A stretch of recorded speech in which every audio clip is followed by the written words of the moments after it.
2022년 4월 11일 한국뉴스입니다. 윤석열 대통령 당선인이 12일 박근혜 전 대통령을 만날 예정이다.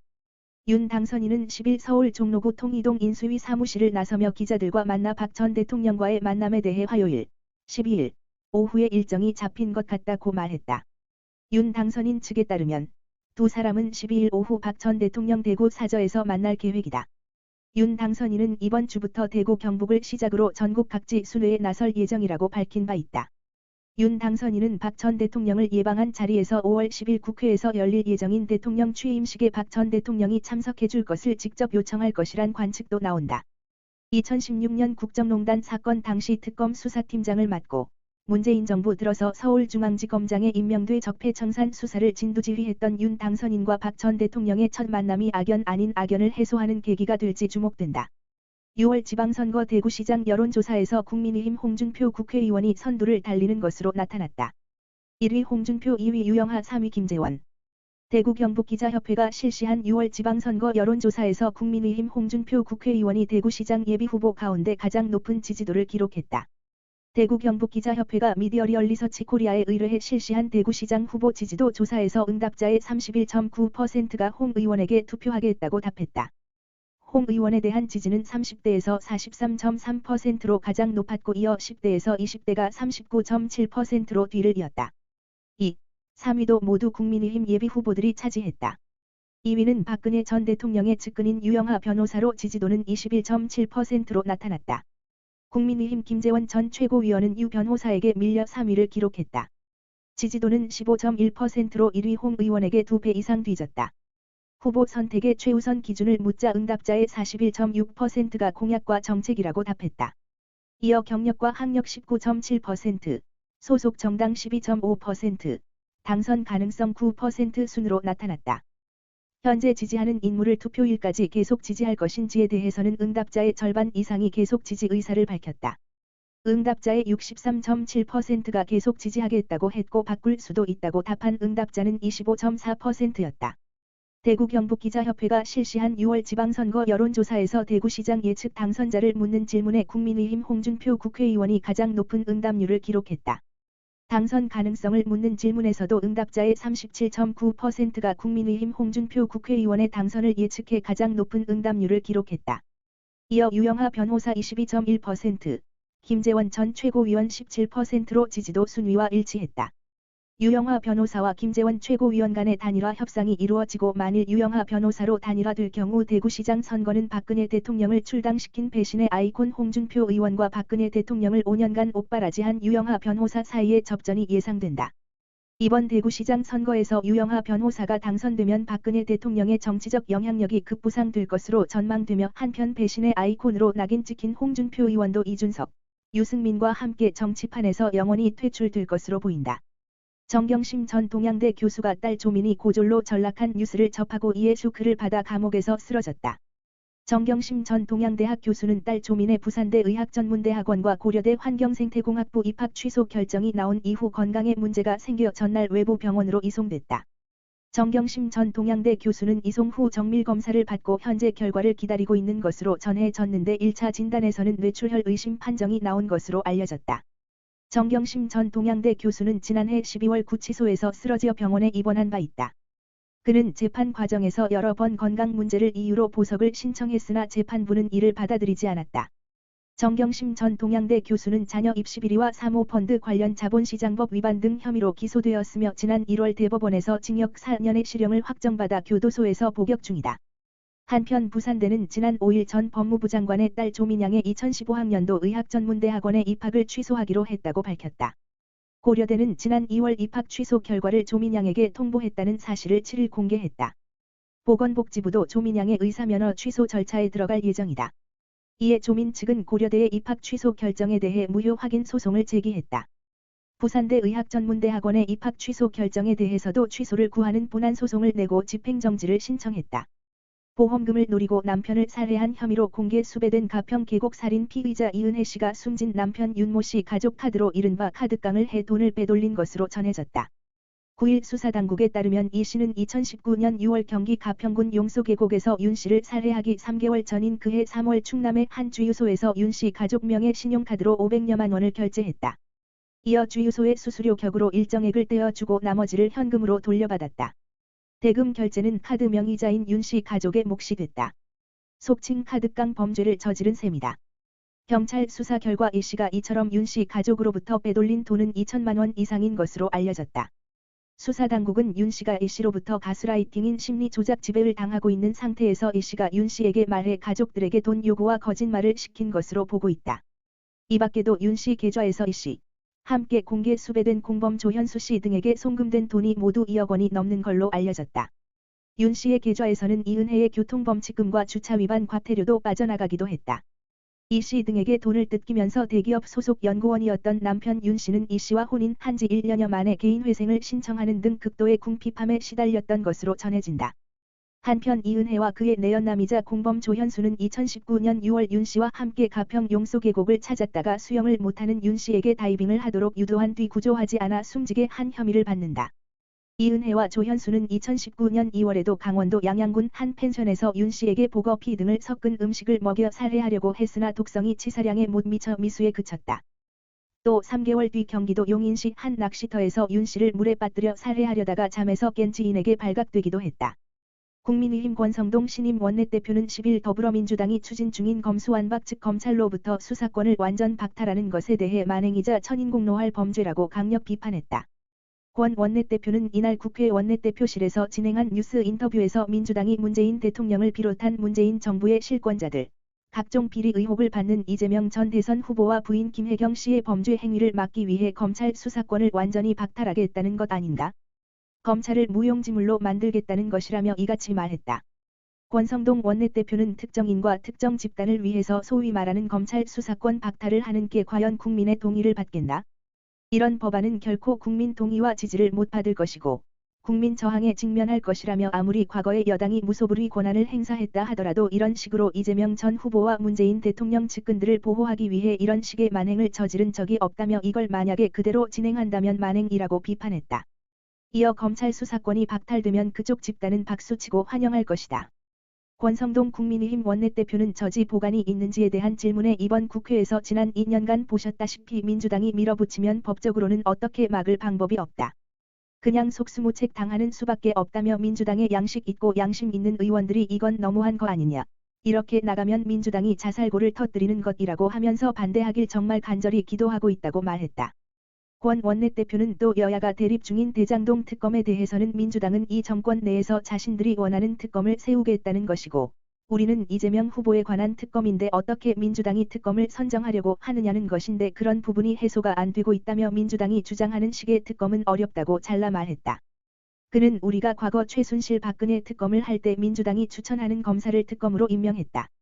과거 우리 잘못에 대해 특검할 때 야당인 민주당이 특검을 정했다면서 이번에는 민주당 잘못에 대해 특검하는 것이니 과거와 같은 형평성 차원에서 맞춰주면 특검을 수용하겠지만 그걸 안 받는다고 하면 어렵지 않나 싶다고 말했다. 북대서양조약기구 나토는 지난 7일 현지 시각 벨기에 브뤼셀에서 외무장관 회담을 갖고 오는 6월 스페인 마드리드에서 열릴 나토 정상회담에서 나토 안보에 미치는 중국의 영향을 정식 의제로 채택하기로 했다.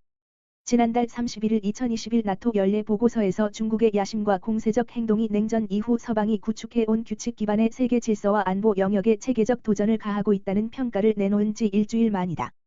유럽의 안보를 책임지는 나토가 중국 문제를 정식 의제로 올린 것은 이번이 처음이다. 독일 일간 디자이트와 주간지 수피겔 등은 중국과 유럽연합 간엔 신장 위구르 인권 문제, 대만 문제, 리투아니아에 대한 무역 보복 문제 등 해묵은 갈등이 있었지만 러시아의 우크라이나 침공 이후 중국의 시진핑이 대놓고 러시아의 푸틴을 포용하면서 갈등의 차원이 달라지고 있다고 분석했다.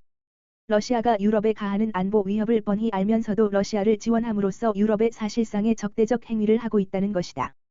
유럽과 중국은 최근 거친 발언을 주고받고 있다.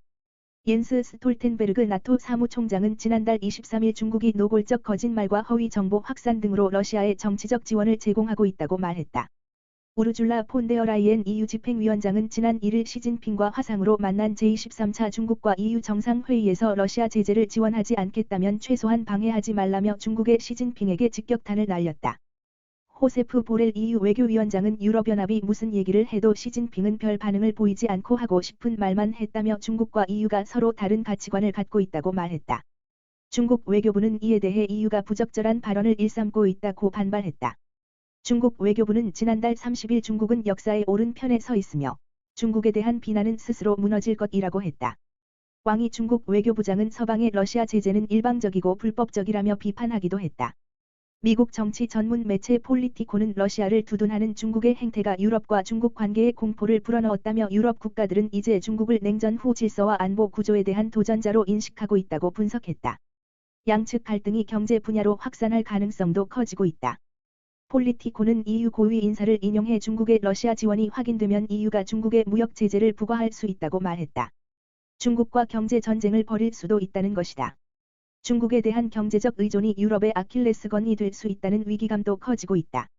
러시아가 천연가스 등을 무기로 유럽을 공격했듯이 중국도 이런 유럽의 약점을 파고들 수 있다는 것이다. 중국은 2020년 기준 EU의 최대 무역국으로 총 수입의 약 20%, 총 수출의 15% 이상을 차지하고 있다. 유럽이 집중 투자하는 친환경 에너지 인프라도 중국에 크게 의존하고 있다. 독일 베를로이터 리서치에 따르면 태양광 발전 설비 부품 시장에서 중국산이 차지하는 비율은 부품에 따라 64에서 97%에 달한다. 현재 에너지는 러시아에, 미래 에너지는 중국에 저당 잡힌 셈이다. 얀 리파브스키 체코 외무장관은 유럽의 우크라이나 전쟁이 허리케인이라면 중국은 기후변화에 해당하는 문제라며 중국을 더 장기적이고 치명적인 문제로 평가했다. 중국 변수는 유럽 각국의 정치 격변으로도 이어질 수 있다. 러시아가 중국 지원을 등에 업고 서구의 경제 제재 위기를 극복한 뒤 유럽에 대한 본격적인 보복에 나설 수 있다.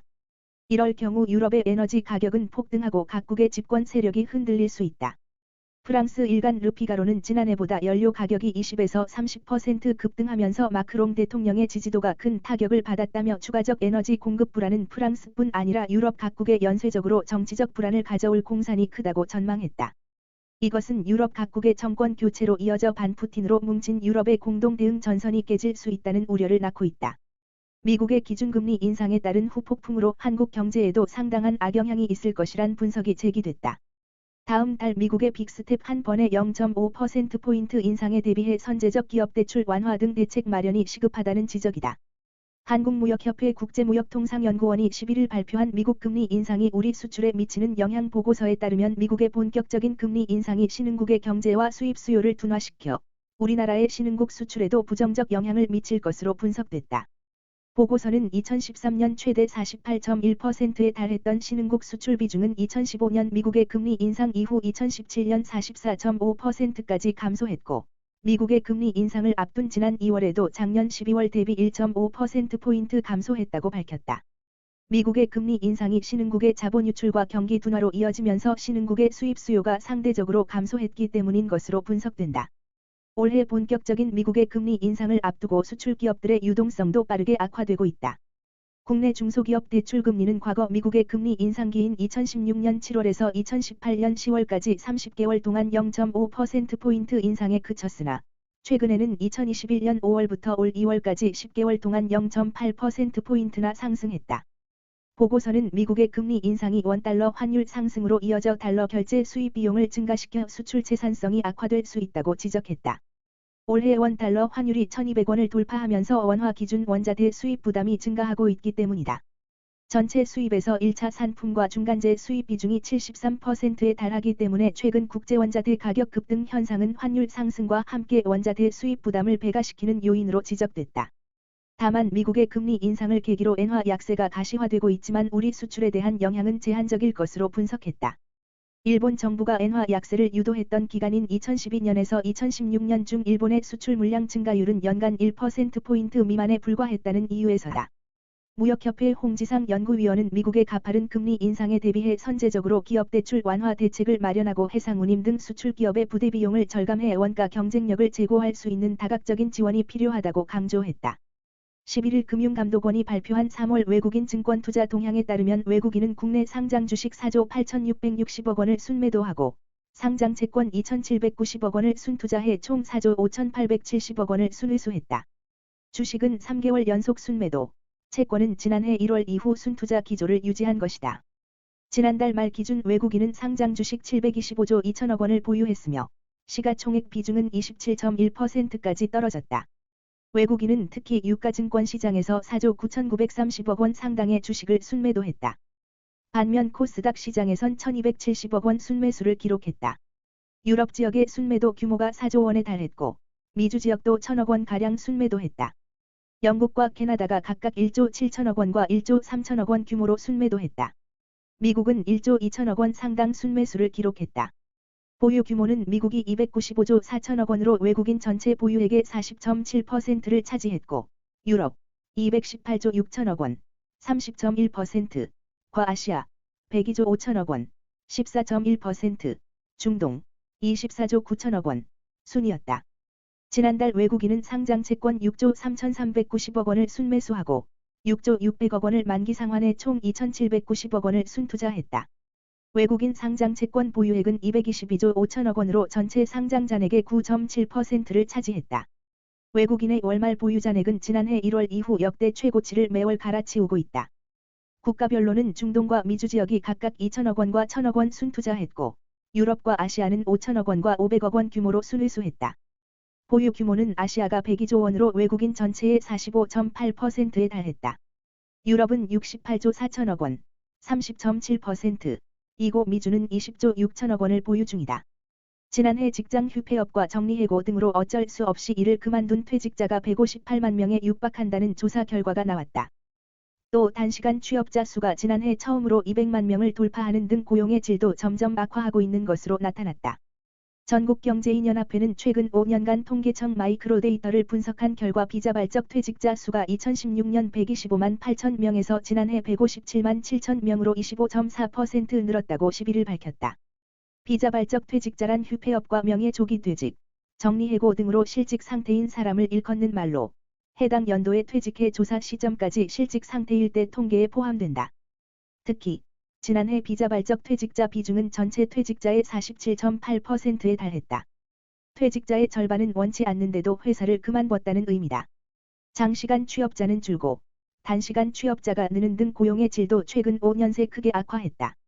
지난해 주당 평균 노동시간이 36시간 이상인 취업자는 2016년 대비 143만 1000명, 6.7% 줄었다. 반면 17시간 미만 취업자는 88만 5천명, 69.9% 늘었다. 17시간 미만의 단시간 취업자 수는 관련 통계 집계가 시작된 1980년 이후 처음으로 지난해 200만 명을 돌파하기도 했다. 가파른 최저임금 인상이 단시간 취업자 증가로 이어졌다는 것이 전경련의 분석이다. 15시간 미만의 초단시간 취업자 수가 최저임금이 급격하게 인상됐던 2018년, 2019년에 각각 14.1%, 18.9% 증가한 것이 이 같은 분석을 뒷받침한다. 초단시간 취업자는 지난해에도 16.0% 늘어난 것으로 집계됐다.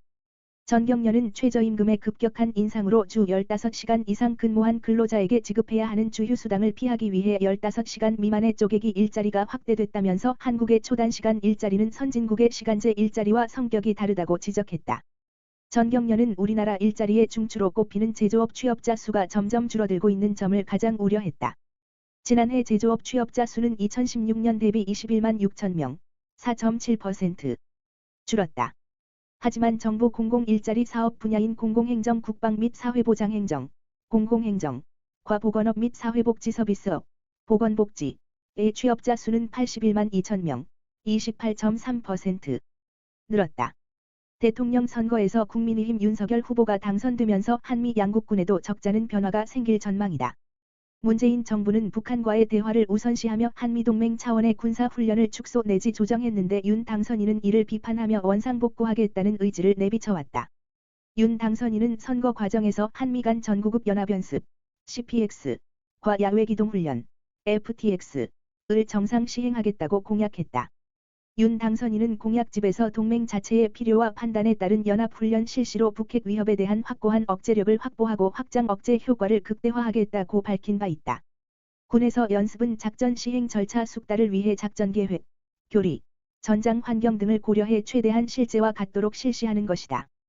반면 훈련은 개인이나 부대가 부여된 임무를 행동으로 숙달하기 위해 실시하는 실천적인 활동이다. 또 연합연습과 연합훈련은 2개 이상 국가가 참여하는 공동연습과 훈련을 말한다. 반면 합동연습과 합동훈련은 동일 국가의 2개 군 이상 부대가 동일 목적으로 참가하는 공동연습과 훈련을 뜻한다. 최초의 한미연합 군사연습은 1954년 유엔사와 주한미군사 주관으로 실시된 포커스 렌즈 지휘소 연습이다. 1960년 1월에는 미 제8군사령부 지휘 통제 아래 한국군 제1군과 미 제1군단, 유도탄 부대 등이 참가한 기동훈련인 이른 새벽작전이 시행됐다. 1961년에는 소부대 후방지역 방어훈련인 독수리 연습, 1962년 2월에는 한국군 3개 사단과 미국군, 터키군, 태국군 등이 참가한 연합기동훈련인 우박작전이 실시됐다. 1968년 1월 21일 청와대 기습미수 사건이 발발하자 이에 대한 대응으로 1968년부터 한국 정부 차원의 을지연습이 매년 열렸다.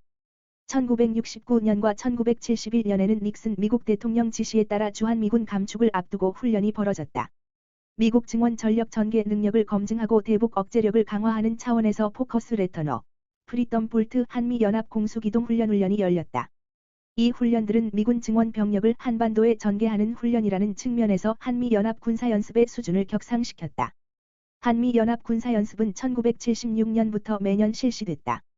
1976년부터 대규모 한미 야외 기동 연습인 팀 스피리트 연습과 한미 연합 지휘소 연습인 을지 포커스 렌즈 연습이 열렸다. 이 시기부터 북한은 한미 연합 군사 연습을 본격적으로 비난하기 시작했다. 1978년 7월 28일 한미연합군사령부가 창설되고 이듬해인 1979년 2월 15일 한미연합연습 양해각서가 체결됨에 따라 한미연합군사연습이 제도화됐다. 이후 매년 한미안보협의회의가 연습 실시 여부, 참가 규모, 내용 등을 정한다. 1990년대부터 한미 군사연습이 남북관계나 북미관계 등 정치적 고려에 따라 조정되기 시작했다. 1993년 8월부터 1994년 3월 사이에 IAEA, 국제원자력기구와 북한 간 핵사찰 협상으로 한미 당국은 1994년 팀 스피리트 연습 시행 여부 결정을 보류했다. 1994년 10월 북미 간 제네바 기본합의서가 체결됨에 따라 한미 국방장관은 1994년 팀 스피리트 연습 중단에 합의했다. 한미 양국은 팀 스피리트 연습 중단으로 인한 연습 공백을 완화하기 위해 팀 스피리트 연습 때 했던 훈련들을 여러 개로 나누기로 합의했다. 1994년부터 야외 기동훈련인 독수리 연습과 연합지휘소 연습인 연합전시 증원 연습, 을지 포커스 렌즈 연습이 시행됐다. 또 1994년부터는 전시 한반도에 전개되는 미 증원군을 수용해 대기시키고 전방으로 이동 후 전장으로 통합시키는 일련의 절차와 경계, 그리고 이를 지원하는 한국군의 전시 지원 절차, 동원 절차, 후방지역 조정관 임무 절차 등을 숙달하는 연합전시 증원, RSY, 연습이 열렸다. 1995년부터 독수리 연습에 야외 기동 훈련을 포함시켰다. 2002년부터는 전반기에 연합전시 증원 연습과 독수리 연습을 통합 시행했다. 이를 통해 연합작전 지역 내 수용 대기 전방 이동 통합 절차 숙달, 한미연합 실기동 훈련을 통한 연합방위 태세 점검, 전쟁 수행 절차를 숙달했다. 후반기에는 을지 포커스 렌즈 연습을 통해 현 연합방위 체제하 전구작전 지휘 절차와 전쟁 수행 절차를 연습하고 군사연습과 연계한 충무계획 전쟁 수행 애교 수행 절차를 숙달했다. 2008년에 전시작전 통제권 전환 준비 일환으로 연합전시 증원 연습 명칭은 키 리잘브로, 을지 포커스 렌즈 연습 명칭은 을지 프리덤 가디언 UFG로 변경됐다. 2018년까지 키 리졸브 연습과 독수리 연습, 을지 프리덤 가디언 연습이 시행됐다. 이처럼 수십 년째 이어져 오던 일련의 한미 군사 연습을 멈추게 한 것은 도널드 트럼프 전 미국 대통령이었다. 트럼프 전 대통령은 2018년 6월 싱가포르에서 개최된 제1차 북미 정상회담에서 한미 연합 군사 연습 비용 문제를 부각하며 부정적인 입장을 밝혔다. 이에 따라 같은 해 하반기에 예정됐던 을지 프리덤 가디언 연습이 유예됐다. 트럼프 전 대통령은 2019년 베트남 하노이에서 열린 제2차 북미 정상회담에서도 재차 비용 문제를 언급하며 연합연습 무용론을 제기했다. 이는 북한의 김정은의 주장과 일맥상통하는 것이었다. 미국 언론인 밥 우드워드의 저작 경로, 레이지에 따르면 북한의 김정은은 2019년 8월 5일 트럼프 대통령에게 보낸 장문의 편지에서 한미 연합 군사연습에 대한 불만을 노골적으로 표출했다. 북한의 김정은은 나는 그 도발적인 연합 군사연습이 비핵화 실무 협상에 앞서 취소되거나 연기돼야 한다고 믿는다며 그 전쟁 준비의 주요 목표는 우리의 군대다. 이는 우리의 오해가 아니다. 나는 진정으로 매우 불쾌하다고 밝혔다. 트럼프 전 대통령의 전 국가안보보좌관 존 볼턴의 회고록 그 일이 일어난 방, 더 룸웨어 이트 해펀드에 따르면 김 위원장은 2018년 1차 북미 회담에서 한국과 미국의 연합 군사연습 때문에 많은 사람들이 불안해한다고 말했다. 그러자 트럼프 대통령이 미국과 북한이 선의를 가지고 협상하는 동안에는 그 어떤 연합 군사연습도 없을 것이라고 이야기했고, 이에 북한의 김정은은 밝게 웃었다고 볼턴 전 보좌관은 전했다. 두 사람 간 협의에 따라 한미 군사연습은 축소됐다. 2019년 초부터 키 리졸브 연습은 동맹으로 명칭이 변경되고 규모가 축소됐다. 독수리 훈련은 대대급 이하 소규모 부대 훈련으로 연중 나뉘어 실시됐다. 두 연습은 사실상 축소된 규모의 연합지휘소 연습으로 대체됐다. 연합지휘소 연습도 제대로 이루어지지 않았다. 코로나19 사태로 2020년 전반기에는 아예 열리지 않았다. 2020년 후반기와 2021년 전반기에는 야외기동 훈련과 연계하지 않고 지휘소 연습만 실시됐다. 2021년 후반기에는 지휘소 연습에 참가하는 미국 증원 병력이 전반기 훈련의 30% 수준으로 축소됐다. 그 결과 연합지휘소 연습과 연계된 야외기동 훈련은 2018년부터 3년 넘게 시행되지 않고 있다. 또 연합지휘소 연습과 정부 연습을 통합해 시행하던 을지 프리덤 가디언 연습은 태극 훈련, 한국군 단독지휘소 연습, 과 을지 연습, 정부 부처 연습, 을 통합한 을지 태극 연습과 19.2차 동맹 연습으로 변경된 연합지휘소 연습으로 재분리됐다. 2020년 을지 태극 연습은 코로나19 사태로 시행되지 않았다. 8월에 연합지휘소 연습만 열렸다. 한미연합 군사연습이 축소되면 군사적인 측면에서 문제가 발생한다. 트럼프 전 대통령이 연합 군사연습을 경제 논리와 협상 수단이라는 관점에서 중단시킴으로써 연습 자체가 갖는 가치가 하락했다. 연합 군사연습 기간에 미국 전략자산이 전개되지 않으면 이는 전면전 도발 억제 능력을 약화시키는 요인이 될 수 있다. 연합연습이 축소되면 전시작전 통제권 전환 준비에 차질이 생긴다. 한국군의 연합전력 운용 능력에 대한 충분한 검증이 이루어지지 않아 전작권 전환이 지연될 가능성이 크다. 아울러 연습 참가 전력이 축소되고 연습 내용이 줄어들면서 훈련 참가자들은 전장에서 발생하는 장애 상황을 제대로 느낄 수 없다. 한미연합연습 담당자들이 1-2년 내로 빈번하게 교체돼 경험을 축적할 기회가 줄어들 수 있다. 육군대학 윤한국 장영호 이민우 오태호 교관은 한미연합 군사연습에 대한 의사결정에 있어서 보다 더 신중한 접근이 필요하다며 과거 1990년대 팀 스피리트 연습 중단과 2018년 을지 프리덤 가디언 연습을 유예했지만 북한의 핵 및 미사일 개발이 지속됐던 선례를 망각하지 않아야 한다고 조언했다.